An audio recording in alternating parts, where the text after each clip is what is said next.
The Colorado sky stretched wide and pale, the sun dipping low over the mountains as Jake Turner guided his rusted blue pickup along the open highway. The air smelled faintly of pine and diesel, and the distant hum of engines echoed across the empty stretch of road. He had just finished a long day fixing a delivery van for a local bakery, his hands aching and his mind already on his daughter, Lily, waiting at home with dinner. But as he rounded a bend, something caught his sleek black SUV, its hazard lights blinking frantically, steam curling from under the hood. A woman stood beside it, pacing with her phone pressed to her ear, her tailored coat and high heels strikingly out of place in the dusty roadside sunlight. Jake slowed, instinct kicking in. Helping was second nature. He pulled over, the gravel crunching beneath his tires, and stepped out, wiping his hands on an old rag. "Need a hand, ma'am?" he called, his voice calm and reassuring. The woman turned, lowering her phone. Up close, she looked younger than he first thought, maybe early 30s, with sharp green eyes and an air of polished confidence. "I've already called for roadside assistance," she said, her tone polite but distant. Jake smiled easily, used to that kind of response. "They'll take at least an hour, maybe more. You'll be back on the road in 15 if you let me take a look." She hesitated, glancing between him and the steaming hood, then sighed softly. "All right, just please be careful." Jake nodded, popping the hood open with practiced ease. A rush of steam greeted him, and he leaned over, scanning the engine. "Overheated," he muttered. "Looks like your coolant hose came loose." Emily, though he didn't know her name yet, stood beside him, clutching her bright red handbag like a shield. She watched as he tightened the clamp, his movements steady and sure. Her eyes lingered on his hands, rough from years of labor, grease-stained yet precise. "You really do this every day?" she asked. Jake chuckled lightly. "Been fixing engines longer than I've been fixing my morning coffee." A few minutes later, he refilled the coolant and closed the hood with a confident thud. "Try starting her up," he said, stepping aside. The woman climbed in, turned the key on. The engine roared back to life. Relief spread across her face. She stepped out, visibly impressed. "You really know your stuff," she admitted. Jake shrugged modestly. "Just doing my job." For a moment, they stood there in the fading sunlight, an unlikely pair, her in her elegant coat, him in his grease-streaked jacket, sharing a quiet smile that neither expected. As she reached into her bag, Jake raised a hand. "No need for that," he said firmly. "Just happy to help." She blinked, surprised. "You're refusing payment?" He nodded. "Yeah, besides, you've got a good car. Just needs a bit of care." She studied him, curiosity softening her sharp expression. "You always this kind to strangers?" Jake smiled faintly. "When you've been where I've been, you learn a little kindness goes a long way."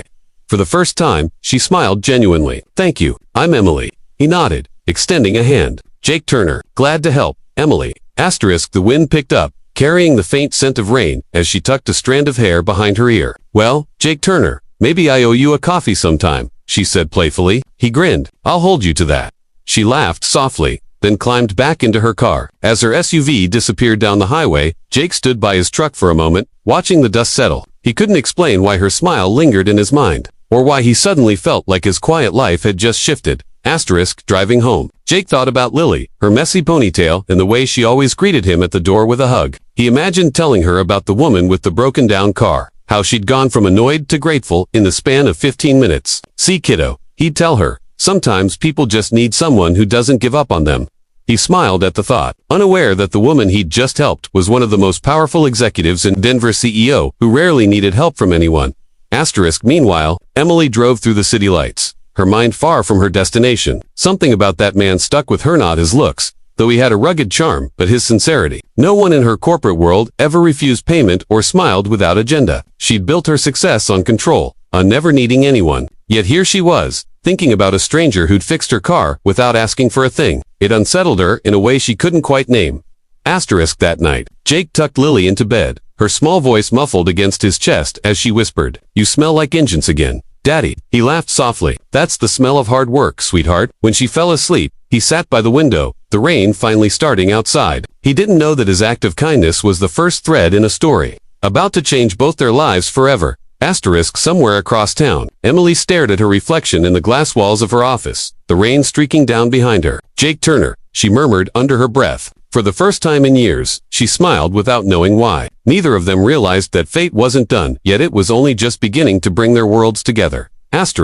Jake Turner stood outside the towering glass building, his reflection looking small and out of place against the mirrored panels that shimmered in the morning sun. He tugged at his jacket a little too big, a little too worn, and took a deep breath. The sign beside the entrance read Heartwell Dynamics, one of the biggest manufacturing firms in Denver. Inside, men and women in suits moved with brisk purpose, their polished shoes clicking across marble floors. Jake's hands, rough and scarred from years of fixing engines, felt out of place here. But he had no choice. His small-town auto shop had gone under 2 months ago, and the bills were piling up. His 10-year-old daughter, Lily, depended on him. And today, he was here to interview for a maintenance supervisor position, anything to keep their world afloat.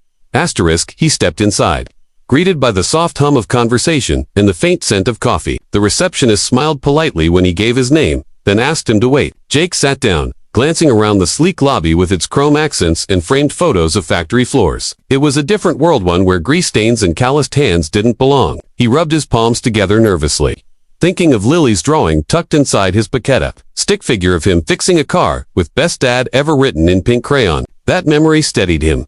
Mr. Turner. A woman's voice called. Jake looked up and froze. Standing just a few feet away, poised and professional in a navy blue suit, was Emily Hart. The same woman he'd helped on the roadside a week ago. Only now, she wasn't stranded, she was clearly in charge. Her heels clicked against the floor as she approached, and even the receptionist straightened when she walked by. Jake blinked, processing what he was seeing. "Miss Emily," he said, half smiling in disbelief. Her lips curved into a knowing smile. "Mr. Turner," she greeted warmly. "I didn't expect to see you here." He rubbed the back of his neck, a sheepish habit he couldn't break. "Guess fate likes surprises." Emily chuckled softly, her earlier image of the quiet roadside mechanic colliding with this new version of him. Nervous, but determined, she nodded to the assistant beside her. "Send him to conference room 3, she said, then turned to Jake. "Looks like you're here for the maintenance supervisor role." Jake nodded. "Yes, ma'am. I heard you've got one open." Emily raised an eyebrow. "We do. I suppose I'll be sitting in on your interview." Her tone was light, but her eyes were thoughtful. Jake managed a small grin. "Well, I promise not to overheat your engines this time." She laughed softly, the sound drawing curious glances from nearby employees. For a brief moment, the polished CEO looked almost human again. In the interview room. Jake sat across from Emily and 2 other executives. He answered questions honestly, no fancy words. He talked about his years running a local garage, his certifications, his knack for diagnosing mechanical issues most people overlooked. But when they asked about leadership, his voice grew quieter. "I'm not a big company guy," he admitted. "I just believe in doing things right. Whether it's fixing a car or running a team, people deserve honesty and respect." Emily watched him closely. The other executives scribbled notes, but she didn't need to. She remembered his calm patience on that highway, the way he worked without ego, and the look of pride in his eyes when the car came back to life. There was something rare about him, something steady. When the panel dismissed him, Jake stood, offering a small nod. "Thank you for your time." After he left, the room fell silent. One executive cleared his throat. "Ms. Hart, he's got no corporate experience. Maybe we should look for someone who's worked in a plant before." Emily glanced at him, her expression unreadable. "Sometimes," she said slowly, "the best people aren't the ones who fit the mold. They're the ones who build it." She turned to her assistant. "Hire him, immediately." Jake was halfway to his truck when his phone buzzed. "Mr. Turner." The voice on the other end said, "This is Hartwell Dynamics. Congratulations, you've got the job." He stopped dead in the parking lot, staring at the sky in disbelief. "You're kidding." "No, sir." Miss Hart herself approved it. For a moment, Jake couldn't speak. Then, grinning, he whispered, "Thank you." That evening, Lily ran into his arms the moment he walked through the door. "Daddy, you're home," she squealed. He lifted her, laughing. "Guess what, kiddo? Your old man's got a new job." She gasped dramatically. "Does that mean we can keep the lights on and get pizza?" Jake chuckled, nodding. "Pizza it is." As they ate, Lily talked about school and her science project, building a tiny model engine out of cardboard. Jake smiled, realizing how much she reminded him of her late mother, curious, bright, and fearless.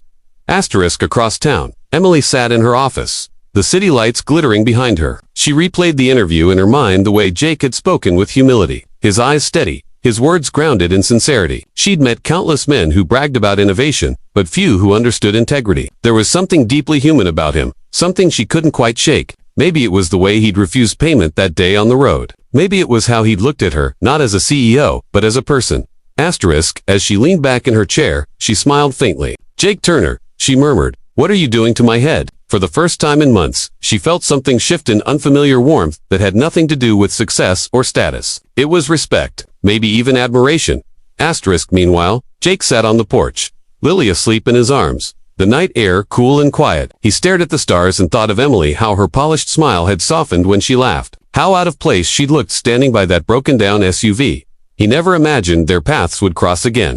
but fate clearly had other plans. He didn't know what tomorrow would bring, but for the first time in a long while, hope felt real. Asterisk, the man who'd lost everything had just stepped into something new, and the woman who had everything was about to discover what truly mattered. Neither of them knew it yet, but their story was only just beginning. Asterisk, the weeks that followed marked a quiet transformation for Jake Turner. Every morning, he arrived at Heartwell Dynamics before sunrise, coffee in hand, his boots echoing through the factory floor. What had once been foreign, the hum of machines, the sterile scent of polished steel, had become familiar. The engineers respected him, the workers trusted him, and soon, whispers spread that the new guy had fixed more than just broken equipment. He had brought heart into a place that had forgotten what that meant. Asterisk, Emily Hart watched it all unfold from her glass-walled office. She'd always led with precision and control, but lately, her focus shifted. Her eyes often followed the man who moved with quiet purpose. Sleeves rolled up, guiding younger mechanics, fixing problems others overlooked. He never boasted, never asked for praise. He simply worked hand. People admired that. Sometimes, she'd catch herself smiling when she saw him laughing with the staff. The kind of laughter that filled a room. Asterisk, one evening, long after most employees had gone home, the power flickered in the West Wing. Emily went to check and found Jake kneeling beside a generator. Tools scattered, sweat glinting on his forehead under the dim light. She hesitated before walking over, holding 2 cups of coffee. "You always stay late," she said softly. Asterisk, he looked up, surprised but smiling. "Trying to make things better for Lily," he said, wiping his hands. Emily handed him a cup. "She's lucky to have you," she murmured, watching the way he worked, steady, patient, unshaken. There was something grounding about him, something real. For years, Emily had surrounded herself with people who spoke in numbers, profits, and projections. But Jake spoke in sincerity. It reminded her of something she hadn't felt in a long time: trust. Asterisk, they sat together on a nearby bench, steam rising from their coffee cups. The sound of rain tapped against the windows. "You ever get tired of fixing things?" she asked quietly. Jake chuckled. "Not really. Machines make sense, they break for a reason. People, they're trickier." Emily smiled faintly, her gaze distant. "Maybe that's why I've spent most of my life fixing companies instead of people." Asterisk, Jake glanced at her, thoughtful. "Maybe what needs fixing isn't out there," he said, nodding toward the factory floor. "But in here." He tapped his chest lightly. Emily's breath caught at his words, so simple, yet disarming. For the first time in years, she felt seen beyond her title. Asterisk, days turned into weeks. Emily started visiting the workshop more often, always under the guise of checking operations. But the truth was, she found comfort there amid the clatter of tools and the scent of oil. Jake had a way of making chaos feel calm. Sometimes she brought lunch. Sometimes he brewed her coffee. The staff noticed, of course, how the CEO's tone softened when she spoke to him, how her visits lasted longer than they needed to.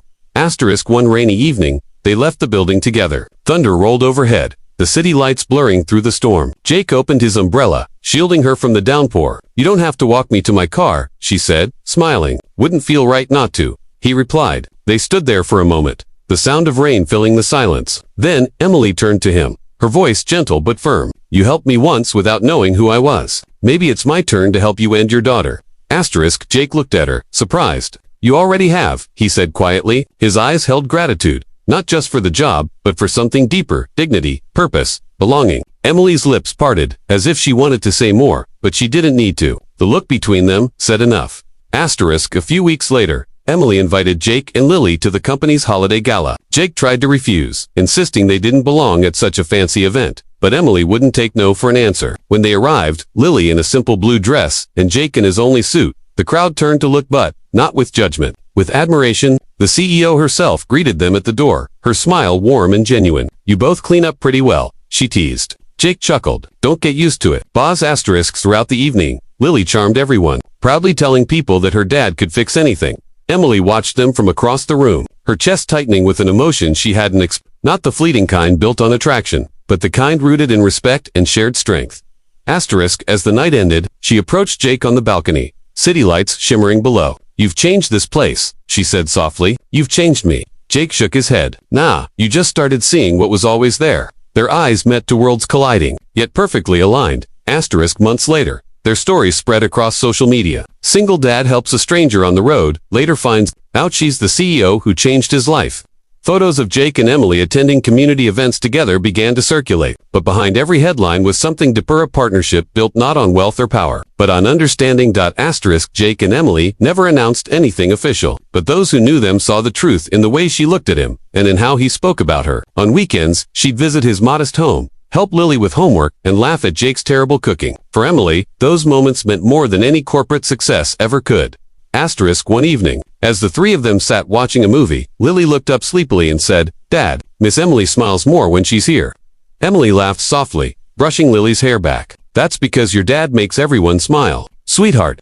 Jake caught her gaze across the couch, warmth passing between them like unspoken promise. Asterisk as winter melted into spring, the world around them moved on, but their story stayed a reminder that kindness can change lives in the most unexpected ways. Asterisk, the man who stopped for a stranger found a future he never imagined. Asterisk, the woman who thought she had everything discovered what she truly needed. Asterisk, sometimes, fate doesn't give you what you want, it gives you exactly who you need